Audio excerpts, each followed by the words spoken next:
오늘 함께 보실 하나님의 말씀은 예레미야 36장입니다. 말씀 봉독은 1절에서 4절까지 하겠습니다.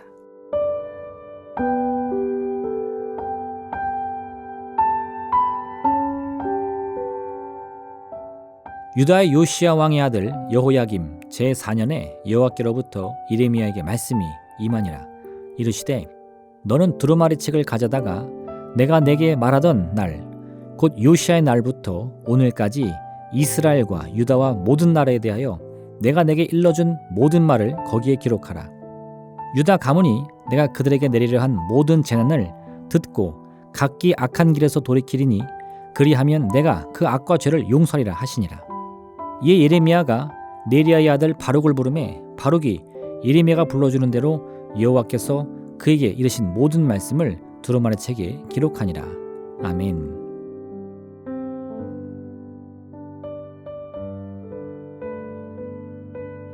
오늘 하나님께서는 예레미야에게 지금까지 백성들을 향해 선포했던 모든 메시지를 책에 기록하라고 말씀합니다. 그 기록을 통해서 예레미야의 메시지는 시간과 공간을 넘어 더 많은 이들에게 전해질 것입니다. 예레미야는 네리야의 아들 바룩을 불러서 하나님께서 주신 말씀을 일러주어 기록하게 합니다. 그리고 바룩은 이 기록한 책을 가지고 백성들 앞에서 크게 낭독합니다. 바룩이 낭독한 하나님의 말씀을 들은 고관들은 즉시 이 사실을 왕이었던 여호야김에게 알립니다. 그들은 예레미야의 메시지가 사실이라면 유다가 속히 회개하여 하나님께로 돌아가야 한다고 생각했던 것입니다. 그런데 여호야김 왕은 오히려 예레미야의 메시지를 무시합니다. 그는 책을 가져와 서기관이 낭독을 하면 그 낭독한 페이지를 칼로 찢어서 화롯불에 던져버렸습니다. 결국 여호야김 왕으로 인하여 이스라엘은 또다시 회개의 기회를 놓치고 만 것입니다. 그렇다면 어째서 여호야김은 예레미야가 전한 하나님의 말씀을 듣지 않았을까요? 여호야김이 보기에 예레미야가 선포한 메시지는 너무나 허황된 것이었습니다. 바벨론이 어째서 유다를 정복한단 말입니까? 설령 바벨론의 군대가 쳐들어온다 하더라도 유다는 이웃 나라들과 힘을 합하여 바벨론의 군대에 대하여 대항하면 될 것이 아닙니까?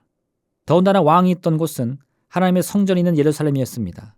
하나님이 무엇 때문에 자신의 이름을 두겠다 약속해 주신 하나님의 성전을 스스로 파괴한단 말입니까?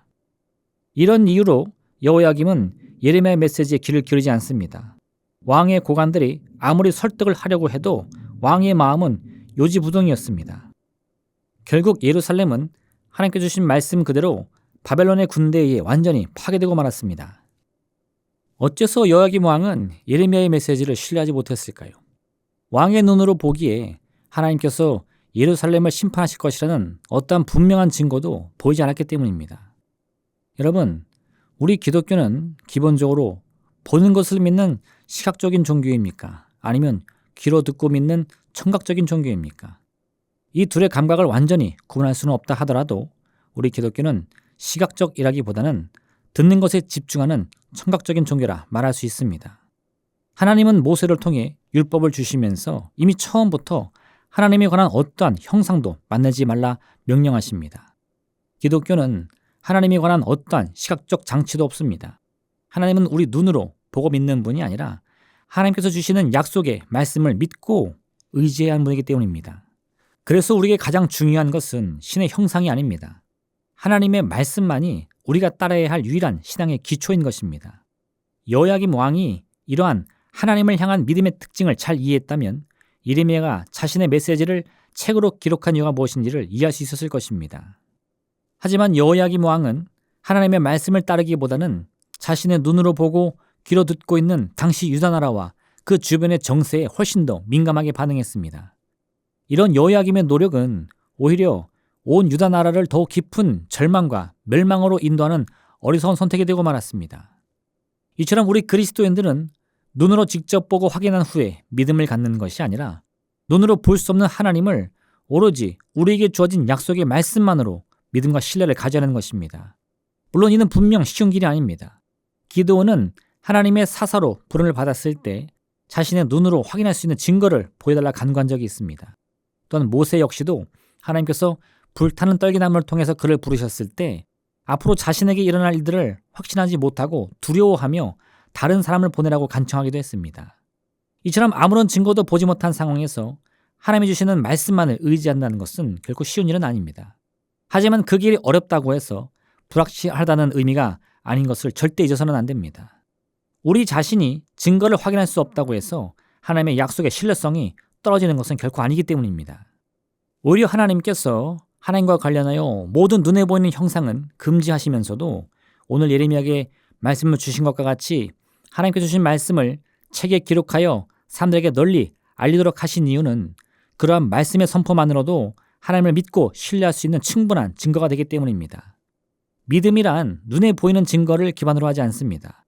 그만큼 불안하고 기초가 약하다고 생각될 수도 있지만 믿음의 기반이 무엇보다 단단한 하나님의 말씀의 반석이라면 그 반석 위에 집을 지은 자는 어떤 풍랑에도 너끈히 견딜 수 있는 것입니다.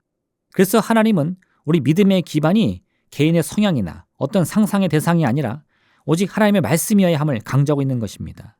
눈에 보이는 형상도 아무런 소용이 없습니다. 손에 잡히는 증거들도 언젠가는 변질되고 마는 것입니다. 오직 하나님의 말씀만이 영원토록 변하지 않는 가장 확실한 믿음의 증거가 될 수 있습니다. 천지는 없어질지언정 내 말은 없어지지 아니하리라. 우리 인간은 여러 감각이 있습니다.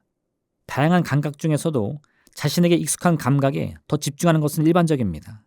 하지만 하나님에 대한 믿음은 이런 익숙한 감각이나 자신이 더 선호하는 감각에 의존하여 얻을 수 있는 것이 아닙니다. 우리 믿음의 근거가 무엇인가에 따라서 그 믿음의 단단함이 결정되는 것입니다. 지금 우리는 어떤 감각이나 어떤 증거를 기준으로 우리의 미래를 계획하며 바라보고 있습니까? 우리의 감각을 자극하는 여러 증거들이 있겠지만 그 중에서도 무엇보다 하나님의 말씀에 집중해야만 합니다. 다른 증거들을 다 무시해야 된다는 말이 아닙니다. 눈에 보이고 귀에 들리는 여러 환경의 모습과 증거들을 바탕으로 우리 자신의 미래를 계획하는 것은 때론 참 지혜로운 것입니다.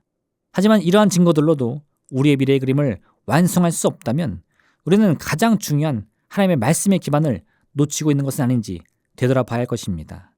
하나님의 말씀을 가장 핵심적인 기반으로 삼은 이후에 우리의 지식과 지혜를 얻은 그 수많은 증거들을 하나님의 말씀에 세워보시기를 바랍니다. 이와 같은 믿음의 올바른 반식을 통해서 우리는 예수 그리스도의 말씀 위에 절대 무너지지 않는 믿음의 소망을 세울 수 있을 것입니다. 기도하겠습니다. 사랑의 하나님 아버지, 하나님의 말씀만이 영원히 변하지 않는 우리의 삶을 위한, 우리의 미래를 위한, 우리의 소망을 위한 기초인 것을 반드시 기억하게 하여 주옵소서. 그러므로 오직 주의 말씀만을 우리의 기반으로 삼아 그 위에 나의 꿈을 세우고 미래에 대한 소망을 향해 나아가는 우리의 삶에 되게 허락하여 주옵소서. 반석 위에 집을 지은 자, 참으로 풍랑이 치는 어떠한 위기와 문제 속에서도 결국 흔들림 없이 너끈히 승리할 줄로 믿습니다. 그 귀한 삶을, 그 기적의 삶을, 그 은혜의 삶을 살아가는 겨우 복된 날 되게 허락하여 주옵소서. 예수님의 이름으로 기도합니다. 아멘.